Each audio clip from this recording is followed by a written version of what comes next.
ശ്രീ മമ്മുക്ക, വേദിയിലുള്ള വിശിഷ്ട വ്യക്തിത്വങ്ങളെ, പ്രിയപ്പെട്ട സഹപ്രവർത്തകരായ മന്ത്രിമാർ, MLA മാർ, ജനപ്രതിനിധികൾ, ഈ നഗരത്തിന്റെ പൗരാവലിയെ പ്രതിനിധാനം ചെയ്ത് ഈ സ്വീകരണ സമ്മേളനത്തിൽ പങ്കെടുക്കുന്ന എനിക്ക് ഏറ്റവും പ്രിയപ്പെട്ടവർ, ഞാൻ ഈ നഗരത്തിന്റെ തൊട്ടടുത്ത ഒരു ഗ്രാമത്തിൽ നെട്ടൂരിലാണ് ജനിച്ചത്. ഇവിടെ ഞാൻ കളിച്ചു വളർന്ന നഗരമാണ്, പഠിച്ചു വളർന്ന നഗരമാണ്. ഈ നഗരത്തിലായിരുന്നു എൻ്റെ ബാല്യവും എൻ്റെ കൗമാരവും എൻ്റെ യുവത്വവുമെല്ലാം. ഞാൻ പഠിച്ചത് തേവര കോളേജിലാണ്, പിന്നെ രാജഗിരിയിൽ പഠിച്ചു. പിന്നീട് തിരുവനന്തപുരത്ത് പഠിക്കാൻ പോയെങ്കിലും വീണ്ടും അഭിഭാഷകനായി കേരള ഹൈക്കോടതിയിൽ പ്രാക്ടീസ് ചെയ്യാൻ തിരിച്ചു വന്നു. ഈ ജില്ലയുമായും ഈ നഗരവുമായും എനിക്കുള്ള ബന്ധം അത് വളരെ ആഴത്തിലുള്ള ഒരു ബന്ധമാണ്. നിങ്ങൾക്കറിയാം, ഞാനും ശ്രീ TJ വിനോദ്, നമ്മുടെ എറണാകുളം MLA, ഞങ്ങൾ വിനോദിന്റെ സ്കൂട്ടറിലും എൻ്റെ ബൈക്കിലും ഈ ജില്ല മുഴുവൻ യാത്ര ചെയ്തിട്ടുള്ളവരാണ്. ഒരു കാലഘട്ടത്തിൽ ഈ ജില്ലയിൽ എല്ലായിടത്തും പല സ്ഥലത്തും പോയി രാത്രി പല സുഹൃത്തുക്കളുടെയും വീട്ടിൽ താമസിച്ച് സംഘടനാ പ്രവർത്തനം, വിദ്യാർത്ഥി സംഘടന പ്രവർത്തനം നടത്തിയ ഒരു കാലമുണ്ടായിരുന്നു. എല്ലാവരും പറയുന്നത് പോലെ തന്നെ ഒരുപാട് കഷ്ടപ്പാടുകളും ദുരിതങ്ങളും ബുദ്ധിമുട്ടുകളും ഒക്കെ സഹിച്ച് ആണ് ഈ നഗരത്തെയും ഈ ജില്ലയെയും അടുത്തറിഞ്ഞ് വളർന്നു വന്ന ഒരാളാണ്. പിന്നീട് വളരെ ചെറുപ്പത്തിൽ സർവകലാശാല യൂണിയൻ ചെയർമാനായപ്പോൾ എന്നും ഓർത്തു വെക്കാനുള്ള ഒരു വലിയ സർവകലാശാല യുവജനോത്സവം ഈ നഗരത്തിൽ സംഘടിപ്പിച്ചതും എനിക്ക് ഇന്ന് ഓർമ്മയുണ്ട്. ഉത്സവ് 87, 87 86, 87 അങ്ങനെയാണ് വന്നത്.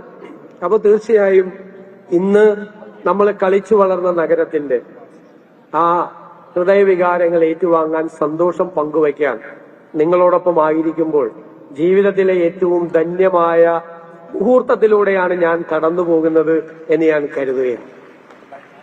നമ്മുടെ മുമ്പിലുള്ളത് ഇവിടെ ഉദ്ഘാടകൻ സൂചിപ്പിച്ചതുപോലെ വെല്ലുവിളികളാണ്. നമുക്ക് രണ്ടുണ്ട് അധികാരത്തിന്. അധികാരത്തിന് രണ്ട് വശമുണ്ട്. ഒന്ന്, അധികാരത്തിന്റെ ഒരു പത്രാസ്, അധികാരത്തിന്റെ ഒരു പാരാഫർണേലിയൻ. നമ്മൾ അതിൽ വീണുപോയാൽ പിന്നെ നമുക്കൊന്നും ചെയ്യാൻ പറ്റില്ല. അതിനെ മറികടക്കാൻ, അതിനെ ബൈപ്പാസ് ചെയ്യാൻ നമ്മുടെ ഉത്തരവാദിത്വം എന്താണ് എന്ന് നമ്മൾ മനസ്സിലാക്കി. ഞാൻ ആദ്യം പറഞ്ഞത് ഇതൊരു ഡിവൈൻ അസൈൻമെന്റ് ആണ്. ഞാനൊരു വിശ്വാസിയായ ആളാണ്. ഇതൊരു ദൈവികമായ നിയോഗമാണ്. അങ്ങനെ കരുതി നമ്മൾക്ക് എന്ത് ചെയ്യാൻ കഴിയും, എന്തെല്ലാമാണ് നമ്മൾ ചെയ്യേണ്ടത് എന്ന് നമ്മൾ മനസ്സിലാക്കി അതിന്റെ മുൻഗണനകൾ നിശ്ചയിച്ച് നമുക്ക് മുന്നോട്ട് പോകണം. നമുക്ക് മാറ്റം ഉണ്ടാക്കാൻ കഴിയും. എനിക്കതിന്റെ ആത്മവിശ്വാസമുണ്ട്. ഒറ്റയ്ക്ക് ഒരാൾക്ക് ഒന്നും ചെയ്യാൻ കഴിയില്ല. ഇനിയുള്ള കാലത്ത് ടീം ബിൽഡ് ചെയ്യണം. നമ്മൾ ടീം ബിൽഡ് ചെയ്യണം. എല്ലാ രംഗങ്ങളിലും നല്ല ടീം ബിൽഡ് ചെയ്യണം. നമുക്ക് എക്സ്പെർട്ടൈസ് ആവശ്യമുണ്ട്. വൈദഗ്ധ്യമുള്ള ആളുകളെ നമ്മൾ ആവശ്യമുണ്ട്. ലോകത്തെല്ലായിടത്തുമുള്ള മലയാളികൾ വ്യത്യസ്തമായ രംഗങ്ങളിൽ വളരെ ശ്രദ്ധേയമായ സേവനങ്ങൾ അനുഷ്ഠിക്കുന്നവരുണ്ട്. അവരുടെ എല്ലാം സഹായം നമുക്ക് വേണം. എല്ലാത്തിനുമുപരിയായി കേരളത്തിന്റെ സമ്പദ് വ്യവസ്ഥയെ നമുക്ക് മെച്ചപ്പെടുത്തണം. അതൊരു വെല്ലുവിളിയാണ്. ഞാൻ ധനകാര്യ വകുപ്പ് ഏറ്റെടുത്തത് ധനകാര്യം ഭരിക്കാനുള്ള സന്തോഷം കൊണ്ടല്ല. അതൊരു ചാലഞ്ചാണ്, അതൊരു വെല്ലുവിളിയാണ്. ആ വെല്ലുവിളി ഏറ്റെടുത്തുകൊണ്ട് നമുക്ക് നമ്മുടെ സമ്പദ് വ്യവസ്ഥയെ മെച്ചപ്പെടുത്തണം. സമ്പദ് വ്യവസ്ഥയെ മെച്ചപ്പെടുത്തിയാൽ പിന്നെ രണ്ടാമത് ചെയ്യേണ്ടത് ഇക്വിറ്റബിൾ ഡിസ്ട്രിബ്യൂഷൻ ഓഫ് വെൽത്ത് ആണ്. സമ്പത്തിന്റെ നീതിപൂർവമായ വിതരണം. ജനങ്ങളുടേതാണ് സമ്പത്ത്, ഖജനാവ് ജനങ്ങളുടേതാണ്. ആ പണം നീതിപൂർവമായ വിതരണത്തിലൂടെ രാജ്യത്തെ ജനങ്ങളുടെ ജീവിത നിലവാരം ഉയർത്താൻ വേണ്ടി നമുക്ക് എന്തെല്ലാം ചെയ്യാൻ കഴിയുമെന്നാണ് നമ്മൾ പരിശോധിക്കേണ്ടത്. നമ്മൾ വികസന പ്രവർത്തനം എന്ന ആളുകൾ പറയും. ഞാനും കരുതിയത് വികസന പ്രവർത്തനം എന്ന് പറഞ്ഞാൽ ഒരു പ്രദേശം മുഴുവൻ അക്വയർ ചെയ്ത് ബഹുനില മന്ദിരങ്ങൾ വരുന്നത്, കുറെ കെട്ടിടങ്ങൾ വരുന്നത്, അതാണ് വികസനം എന്നാണ് ഞാനും പണ്ട് കരുതിയത്. ഇന്ന് ഞാൻ തിരിച്ചറിയുന്നു, അതല്ല വികസനം. ഒരു പ്രദേശത്ത് വികസനം വന്നാൽ, വികസനമുണ്ടായി എന്ന് നമ്മൾ കരുതണമെങ്കിൽ ആ പ്രദേശത്ത് ജീവിക്കുന്ന ജനങ്ങളുടെ ജീവിത നിലവാരത്തിൽ സാരമായ മാറ്റം ഉണ്ടാകണം. അല്ലാത്തതൊന്നും വികസനമല്ല. നാടിന് മാറ്റമുണ്ടാകാൻ ജനങ്ങളുടെ ജീവിത നിലവാരത്തിൽ മാറ്റമുണ്ടാകാനുള്ള പദ്ധതികൾ നമുക്കുണ്ടാകണം. അതിന് നമുക്ക് സ്വപ്നതുല്യമായ പദ്ധതികളുമായിട്ടാണ് ഈ സർക്കാർ വരുന്നത്. ഞാൻ ബജറ്റ് 19-ാം തീയതി അവതരിപ്പിക്കുകയാണ്, ആദ്യത്തെ ബജറ്റ്. ആ ബജറ്റിലെ രഹസ്യങ്ങൾ മുൻകൂട്ടി നിങ്ങളോട് പറയാൻ പറ്റില്ല. പക്ഷേ കഴിഞ്ഞ 1-2 വർഷക്കാലമായി ഒരുപക്ഷെ ഇന്ത്യയിൽ ആദ്യത്തെ പ്രതിപക്ഷമാണ്. ഗവൺമെന്റിനെ വിമർശിച്ചതോടൊപ്പം ഗവൺമെന്റ് പരാജയപ്പെട്ട സ്ഥലത്ത് എന്തു ചെയ്യാൻ കഴിയുമെന്ന് ഗവേഷണം നടത്തിയ ഇന്ത്യയിൽ ആദ്യത്തെ പ്രതിപക്ഷമായിരുന്നു ഞങ്ങളുടേതെന്ന് ഞാൻ അഭിമാനത്തോടെ പറയുന്നു. ആരോഗ്യരംഗത്ത്, വിദ്യാഭ്യാസ രംഗത്ത്, അടിസ്ഥാന വികസന രംഗത്ത് സ്വപ്ന പദ്ധതികൾ നടപ്പാക്കാൻ കേരളത്തെ മുഴുവൻ ഒരു തുറമുഖ നഗരമാക്കി മാറ്റുന്ന ഏറ്റവും സ്വപ്നതുല്യമായ ഒരു പദ്ധതി, ഇന്ത്യയിൽ ഏറ്റവും കൂടുതൽ, ഒരുപക്ഷെ ഏഷ്യയിൽ ഏറ്റവും കൂടുതൽ ഏവിയേഷൻ പ്രോജക്ടുകളുള്ള സംസ്ഥാനമാക്കി നമ്മുടെ സംസ്ഥാനത്തെ മാറ്റാനുള്ള പദ്ധതികൾ ഉൾപ്പെടെയുള്ള നിരവധി പരിപാടികളുമായിട്ടാണ് നമ്മൾ വരുന്നത്. അതിനെല്ലാം നമ്മൾ ശക്തമായ ടീം ബിൽഡ് ചെയ്ത് ഏറ്റവും വിദഗ്ധരായ ആളുകളുടെ സഹായത്തോടു കൂടി കൊണ്ടുവരണം. നമ്മുടെ നാട്ടിൽ ബ്രെയിൻ ഡ്രെയിൻ സംഭവിക്കുകയാണ്. കുട്ടികൾ പുറത്തേക്ക് പോവുക, അവരെ ഇവിടെ നമുക്ക് നിർത്തണം. നല്ല വിദ്യാഭ്യാസം കൊടുക്കണം, അവർക്ക് നല്ല ജോലി കൊടുക്കണം, അവർക്ക് പുതിയ സംരംഭങ്ങൾ തുടങ്ങാനുള്ള സഹായങ്ങൾ ചെയ്യണം, അവരെ ചേർത്തു പിടിക്കണം. എനിക്ക് വലിയ സന്തോഷം പറയാനുണ്ട്. ആദ്യത്തെ ക്യാബിനറ്റിൽ എടുത്ത തീരുമാനം ഇന്ത്യയിൽ ആദ്യമായി ഒരു സംസ്ഥാനത്ത് മുതിർന്ന പൗരന്മാർക്ക് ഒരു വകുപ്പുണ്ടാക്കിയാണ്. മുതിർന്ന പൗരന്മാർക്ക്. ഞാനത് പറഞ്ഞത്, ഒരു സൊസൈറ്റി, ഒരു സമൂഹം പരിഷ്കൃതമാണോ അല്ലയോ എന്ന് പരിശോധിക്കുന്നത് ആ സൊസൈറ്റി, ആ സമൂഹത്തിലെ മുതിർന്ന പൗരന്മാരോട് ഇവിടെ ഉണ്ട് എങ്ങനെ പെരുമാറുന്നു എന്നത് കണക്കാക്കിയ നമ്മൾ പറയും ഈ കാലഘട്ടം ഒരു പിരീഡാണ്. ജനങ്ങൾ നൽകിയിരിക്കുന്ന അംഗീകാരം അവസാനിക്കുമ്പോൾ ലോകത്തെല്ലായിടത്തുമുള്ള ജനങ്ങൾ പറയണം, കേരള സൊസൈറ്റി ഒരു സിവിലൈസ്ഡ് സൊസൈറ്റിയാണ്. അവരവരുടെ മുതിർന്ന പൗരന്മാരോട് ഏറ്റവും ഭംഗിയായി പെരുമാറുന്ന ഒരു സൊസൈറ്റിയാണ്. നമ്മുടെ മുൻഗണനയിൽ ഈ നാട്ടിലെ മുതിർന്ന പൗരന്മാരുണ്ട് എന്ന് ഞാൻ പ്രത്യേകം പരാമർശിക്കാൻ ഞാൻ ആഗ്രഹിക്കുന്നു. കുട്ടികളെ ചേർത്ത് നിർത്തണം. വരാനിരിക്കുന്ന തലമുറയോട്, മക്കളോട്, കൊച്ചുമക്കളോട് നീതി പുലർത്താൻ കഴിയണം. കേരളം സെക്കുലറായി നിലനിൽക്കണം, മതസൗഹാർദ്ദം നിലനിൽക്കണം. എല്ലാം നമ്മുടെ മതേതരത്വം എന്ന് പറയുന്നത് പാശ്ചാത്യ നാടുകളിലെ മതേതരത്വമല്ല, അത് റിജക്ഷൻ ഓഫ് റിലീജിയനാണ്, മതനിരാസമാണ്. ഇവിടെ അതല്ല, ഇവിടെ ഇൻക്ലൂഷൻ ഓഫ് റിലീജിയനാണ്.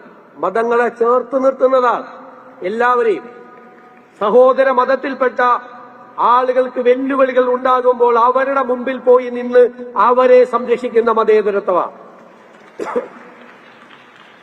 അതിലൊരു വിട്ടുവീഴ്ചയില്ല, ഒരു കോംപ്രമൈസും ഇല്ല. ആരും വർഗീയത പറയരുത് എന്നുള്ള ശക്തമായ നിലപാട് നമുക്ക് ലോകത്തോട്, നമ്മുടെ രാജ്യത്തോട് പറയാൻ കഴിയണം അഭിമാനത്തോടെ. ഇത് ഞങ്ങളുടെ മതേതര കേരളമാണ് എന്ന് ഉറക്കെ വിളിച്ചു പറയാൻ നമുക്ക് കഴിയണം. അങ്ങനെ ഒരു കേരളം ഉണ്ടാകണം. എല്ലാ രംഗങ്ങളിലും മാറ്റമുണ്ടാകുന്നു. അതിന് ഈ കൊച്ചിയുടെ, ഈ നഗരത്തിന്റെ, ഈ ജില്ലയുടെ മുഴുവൻ പിന്തുണ വേണം. എന്റെ കൂടെ 3 മന്ത്രിമാർ കൂടിയുണ്ട്. മിടുമിടുക്കരായ ഹൈബി ഈഡനും ബെന്നി ബഹനാനും ഫ്രാൻസിസ് ജോർജുള്ള MP-മാരുണ്ട്, ശ്രീ ഡീൻ കുര്യാക്കോസ് ഉൾപ്പെടെ. ഈ പൗരാവലിയുടെ പിന്തുണയുണ്ട്. നമുക്ക് ഈ നഗരത്തെയും ഈ ജില്ലയെയും മാറ്റിയെടുക്കാൻ കഴിയണം. കൊച്ചി അത് നമ്മുടെ സ്നേഹമാണോ എന്താണോ എന്ന് അറിയില്ല. ഈ കൊച്ചി ആയിരിക്കരുത് കുറച്ചുനാൾ കഴിയുമ്പോഴുള്ള കൊച്ചി.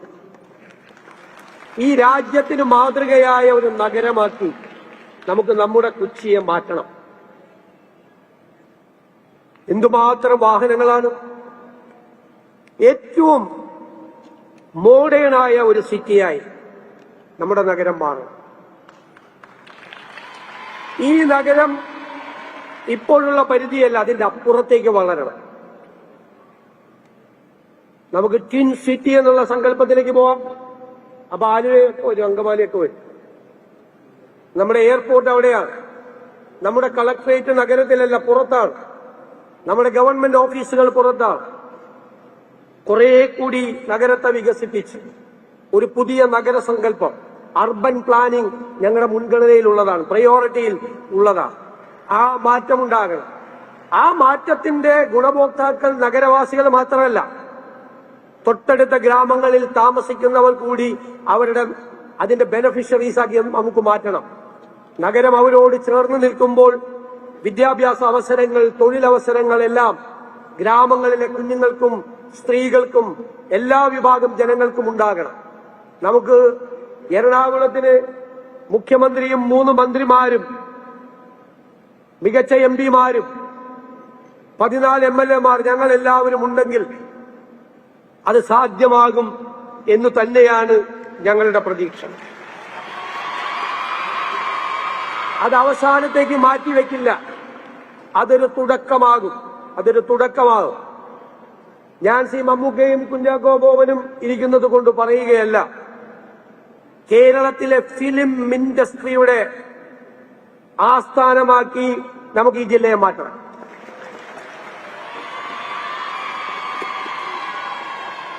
ഫിലിം ഇൻഡസ്ട്രി ഹൈദരാബാദിലും മദ്രാസിലും എല്ലാം ചെയ്തതുപോലെ സിനിമാ രംഗത്ത് ഈ സർക്കാർ ഒരു സിഗ്നേച്ചർ ഇടും.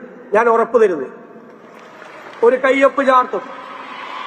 ഈ സർക്കാരിന്റെ ഒരു കയ്യൊപ്പ് സിനിമാ രംഗത്ത് ചാർത്തും. ടൂറിസം രംഗത്ത് അത്ഭുതകരമായ സാധ്യതകളുള്ള സ്ഥലമാണ് നമ്മുടേത്. കടലുണ്ട്, ബാക്ക് വാട്ടർ ഉണ്ട്, വെസ്റ്റേൺ ഗാർഡ്സ് ഉണ്ട്, എല്ലാം. ഇതിനെല്ലാം സംയോജിപ്പിച്ച് ഗതാഗത സംവിധാനങ്ങളെ ഇന്റഗ്രേറ്റ് ചെയ്ത് ഏറ്റവും കൂടുതൽ ഒരു റൂം കിട്ടാനില്ല ഈ നഗരത്തിൽ ഇപ്പോ. അതുൾപ്പെടെയുള്ള കാര്യങ്ങൾ വളരെ ശ്രദ്ധയോടുകൂടി ഈ വർഷം, ഈ 6 മാസത്തിനുള്ളിൽ തന്നെ കൃത്യമായി ആസൂത്രണം ചെയ്ത് ഒരു ടൈം ഫ്രെയിം ഉണ്ടാക്കി ആ സമയത്ത് അത് തീർക്കാൻ ഈ സർക്കാർ നിങ്ങളോടൊപ്പം ഉണ്ടാകും എന്ന വാക്ക് നൽകുന്നു. നിങ്ങൾ നൽകിയ സ്നേഹപൂർണമായ സ്വീകരണത്തിന് നന്ദി പറയാൻ എനിക്ക് വാക്കുകളില്ല. ഈ നഗരം, ഈ ജില്ല എന്നും കൂടെ ഉണ്ടാകും എന്ന് എനിക്ക് ഉറപ്പുണ്ട്. എല്ലാവരോടും നന്ദി പറഞ്ഞുകൊണ്ട് ഞാൻ എന്റെ വാക്കുകൾ ചുരുക്കുന്നു.